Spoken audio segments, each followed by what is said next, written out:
We are about to officially begin our first art history unit on the High Italian Renaissance.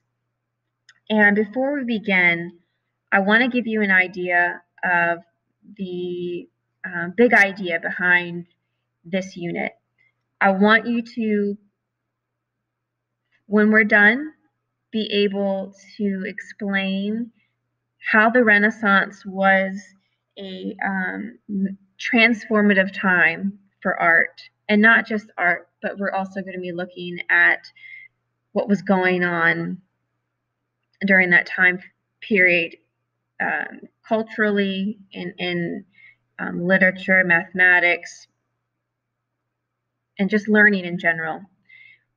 We're going to first start looking at comparing the medieval time period to the Renaissance, because whenever you're looking at anything within art history, it's important to understand, obviously, that time period, but what came before it and how it was different and influential. And then focusing in on three key artists during this time period: Michelangelo, Da Vinci, and Raphael. Before we began, you guys were doing a compare and contrast with two images of the Virgin Mary from the Byzantine time period, which was the very beginning of the medieval time period, and during the Renaissance. And from that compare and contrast, you should have noticed major differences, which we discussed in class. We are going to be looking back and seeing some more examples of that as well today. So first of all, just being able to answer the question, what was the Renaissance? This was a period after the Middle Ages. The Middle Ages lasted 1,000 years, from the 5th century to the 15th century. It was a massive chunk of time. This was the start, though, during the Renaissance of the modern world. There were new interests in classical Greek and Roman culture during this time period. There were changes in thought about art, religion, literature, and education. So these four main branches of study are paramount during the Renaissance. We are going to be focusing primarily on the art portion of this, but everything is interconnected, especially with religion. We're focusing on the Italian Renaissance, and we are going to be looking at primarily a little bit with Rome, but also Florence will be the main source of the artwork that we're looking at, where that was created. But why in Italy at this time? We have a revival, first of all, of commerce and town building. It was very intense in Italy. The trade between the Orient was high, so there was a lot of money coming in, a lot of wealth. Feudalism had less of a grip on Italy. The caste system, where there was really no upward movement or progression in your living and livelihood, that's less of an issue. The presence of antiquity, meaning the classics. We have classics of Greek and Roman ruins, such as what's pictured here, that these things are permanent fixtures, and that's the foundation for what we see emerging during the Renaissance. And lastly, the 15th century banking empire of the Medici family in Florence. They had a lot of money and a lot of influence, and those two things were essential for the creation of a lot of the art that came about during this time. The economics, we kind of touched on this already, but profit making became more important than church doctrine during this time. Also, to overcome guilt, profit makers indulged in philanthropy. Philanthropy meaning giving back and funding and donating your money towards good cause or to those in need. Now, these two things we're touching on religion. It's not as if religion was not important and people did not practice religion, because they definitely did, but the focus was not all-encompassing on religion and God. Other sort of interests, self-interests came about. Art became also a way to advertise economic success. If you were wealthy, you could afford to commission and pay for a work of art by an artist, and then that was your status symbol. And take a minute and think about the things that you might have or your peers might have that advertise wealth.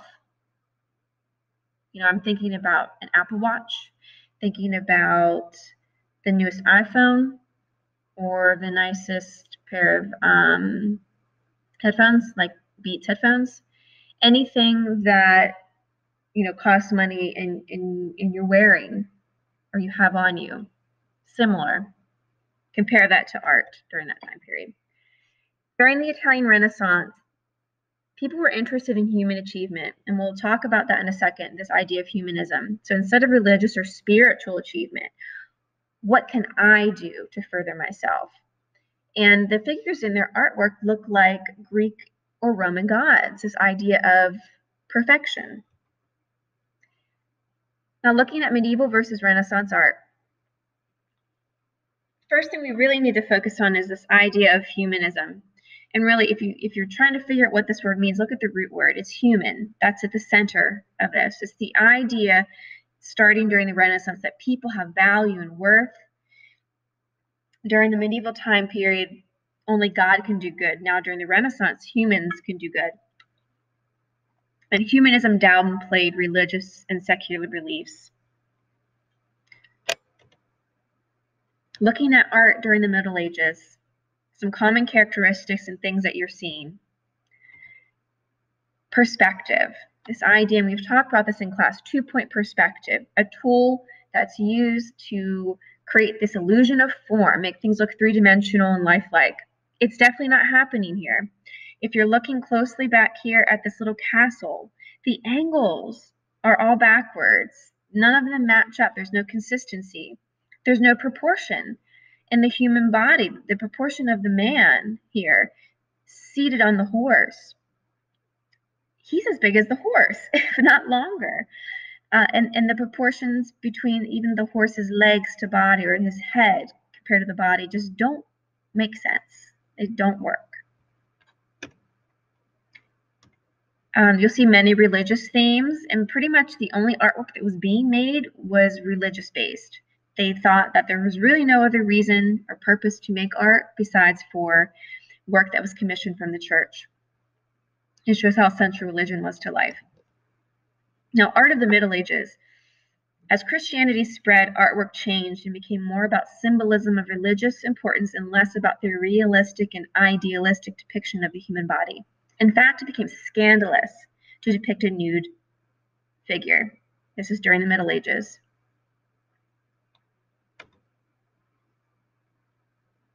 Okay, here's another piece of artwork during the Middle Ages. We have Christ seated here. He's a baby on Mary's lap. This is a biblical story. You're noticing the let me go back here. The proportion of head to body again. Mary's body is pretty massive and big, even compared to some of the men. There's some symbolism here, but just the proportion and the elongated forms, the stretched out face, pretty much of every individual in here. And this is even more so. You can see this is during the Byzantine period, the very beginning of the Middle Ages, where I call these alien heads. These heads are like lollipop heads. The heads are huge compared to the body. And then we have this guy down here that is, there's a nail, right? He's removing the nail from Christ's feet. These are the disciples after he's been crucified. And he looks like a hobbit, like this little figure compared to the rest of the men in the image, and just even the form of Christ, it does not make sense.